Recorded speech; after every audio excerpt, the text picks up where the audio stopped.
What's up, YouTube?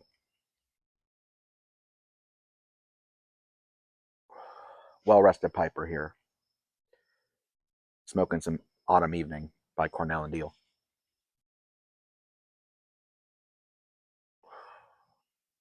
So today, I want to talk to you all about a recent experience I had at a brick and mortar store.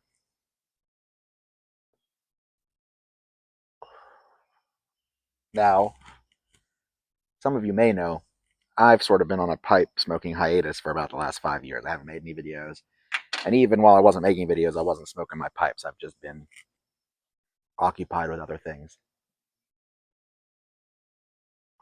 But when I decided to pick it back up, one of the first tobaccos I reached for was Peterson Elizabethan mixture. Mine's still Dunhill because I bought it before everything changed. And I noticed, hey, you're getting kind of low on this tobacco, which is one of the tobaccos, that I really like. And I remember, years ago, I just picked up my tin at a local shop. So I decided to go back to that shop, and I haven't been there since 2019.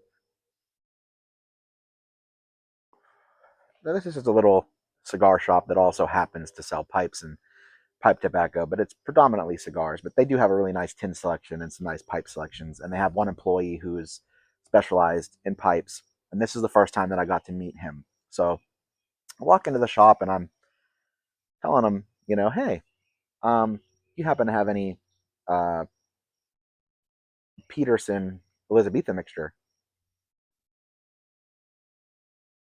And he says, no, we're actually out right now.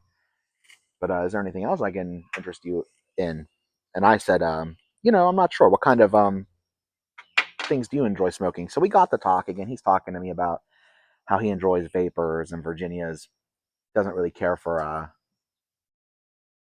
haunted bookshop. But while we're talking, he gives me some advice on some tobaccos to buy. So I think I bought some Stokabee's Luxury Flake, which I haven't tried yet, and some Cornell and Deal Autumn Evening, which is something that I've been wanting to try and just haven't gotten around to. So I was able to get some of that in bulk, and that's what I'm smoking today. And one more uh, blend, but I can't remember the name of that one right now. And after he, packs up my orders for that, he asks me, "Have you ever had a chance to try any of the esoterica tobaccos?" And I told him no. I've never gotten to try any of the esotericas because, as anybody in the hobby knows, when they release, I mean, they sell out real quick. It's hard to get a hold of, and then resellers are selling it for elevated prices. And I'm not saying that that's not worth it, but for me, as someone who's never had one of those blends, I'm not going to pay an elevated price for it.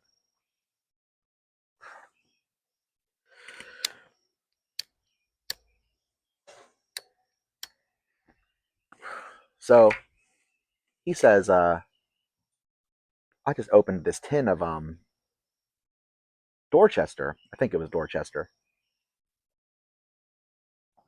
I have the bag in the living room somewhere. But he says, I just pulled this out of my cellar. It's got about 5 years of age on it. It's Dorchester, which is a vapor. And he says, I'm going to give you a sample of this. I'm not going to charge you for it.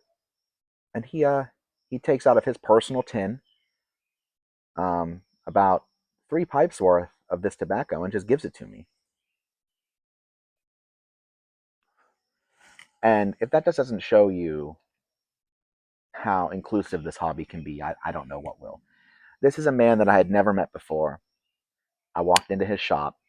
I was already patronizing his shop because I was buying tobaccos, and yet he still gave me a free sample of his own personal tobacco to try. And I did have one bowl of it so far, and it was very, very enjoyable. Maybe I'll do a review on that with what's left.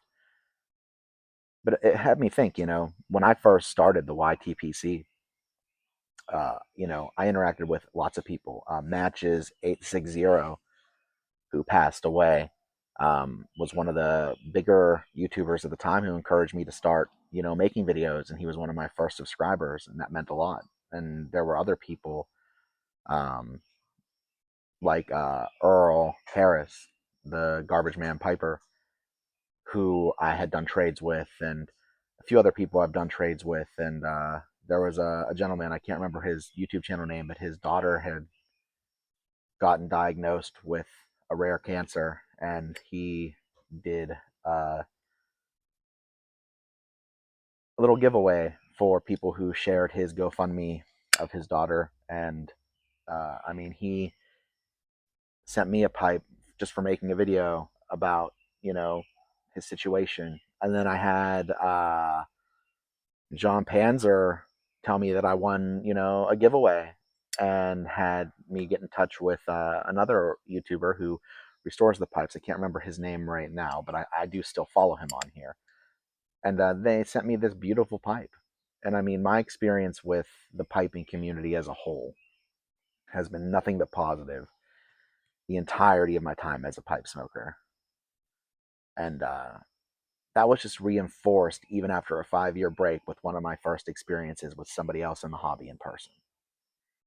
He wanted to share something that he enjoyed with somebody else. And it was just really, really touching. So, anyway, guys, I'm going to go ahead and finish this bowl. I think it's actually almost empty. And then go inside. But you all take care, and happy piping.